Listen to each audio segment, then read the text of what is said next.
Hi everyone, welcome to our channel.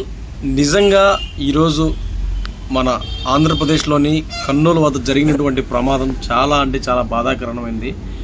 So Kaveri travels బస్సులో స్లీపర్లో వెళ్తున్న bus హైదరాబాద్కి వెళ్తుంది. కర్నూలు జిల్లాలోని పుల్లూరు టోల్ ప్లాజా దాటిన తర్వాత ఒక బైకర్ని బస్సు ఢీకొనిందా లేదంటే బైకరే ఒక బైక్ వచ్చి బస్సును ఢీకొనిందా తెలియదు, కానీ ఆ బైకు నేరుగా వాల్వా బస్సు కిందికి దూరేసింది.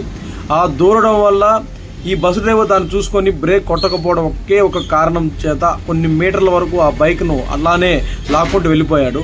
ఎప్పుడైతే ఈ బస్సు ఆ బైక్ని లాక్కుంటూ వెళ్ళిపోయిందో బైక్ ఉన్న పెట్రోల్ ట్యాంక్ అయితే పగిలిపోయింది. ఆ పెట్రోల్ ట్యాంక్ పగిలిపోవడం వల్ల రోడ్డు పైన లాక్కోవడం వల్ల అక్కడ మంట చెలరేగడం వల్ల ఈ పెట్రోల్ ట్యాంక్ అనేది బ్లాస్ట్ అనేది జరిగింది. ఈ బ్లాస్ట్తో వాల్వా బస్సుకు ఉన్న డీజిల్ ట్యాంకర్ కూడా పేలడంతో మొత్తంగా 20 మందికి పైగా సజీవ దహనం అయిపోయారు.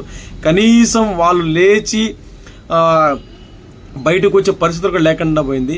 ఎమర్జెన్సీ డోర్ ఓపెన్ చేసుకొని కేవలం ఒక 12 నుంచి ఒక 13 మంది ఏమో బయట వచ్చారు. నిజంగానే ఇది చాలా బాధాకరమైన విషయం.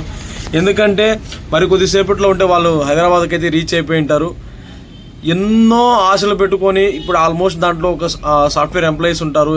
ఈ దీపావళికి వచ్చి రిటర్న్ వెళ్ళే వాళ్ళు చాలామంది ఉంటారు. సో ఎంతటికి ఇది చాలా ప్రమాదకరం. కానీ ప్రభుత్వం ఇటువంటి వాటిపై కొద్దిగా చర్యలు తీసుకొని ముందు ఇటువంటి ప్రమాదాలు జరగకుండా ఉండాలని మనస్ఫూర్తిగా కోరుకుంటున్నాను. ఆ కుటుంబాలకు మన ప్రగాఢ సానుభూతి తెలియజేయడం తప్ప మనం చేసేది ఏమీ లేదు. ఎందుకంటే జరగాల్సిన ఘోరం అయితే జరిగిపోయింది.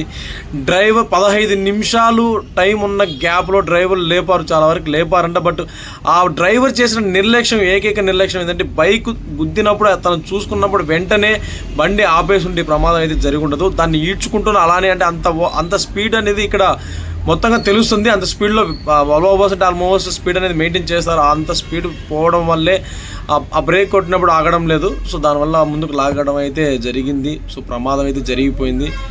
సో ఇటువంటి ప్రమాదాలు ముందు జరగకపోకుండా ప్రైవేట్ ట్రావెల్స్ యాజమాన్యానికి నా యొక్క విజ్ఞప్తి ఏంటంటే, సో మీరు ఖచ్చితంగా మీ బిజినెస్ అనేది ఎవరి బిజినెస్ అనేది వాళ్ళకు ఉంటుంది, కాదని చెప్పడం లేదు. సో ఎక్కువ స్పీడ్ అనేది కోకుండా కొద్దిగా కంట్రోల్ చేసుకొని ఇటువంటి యాక్సిడెంట్ని ఇంకా ముందు జరగకుండా కాపాడుకోవాలని మనస్ఫూర్తిగా కోరుకుంటున్నాను.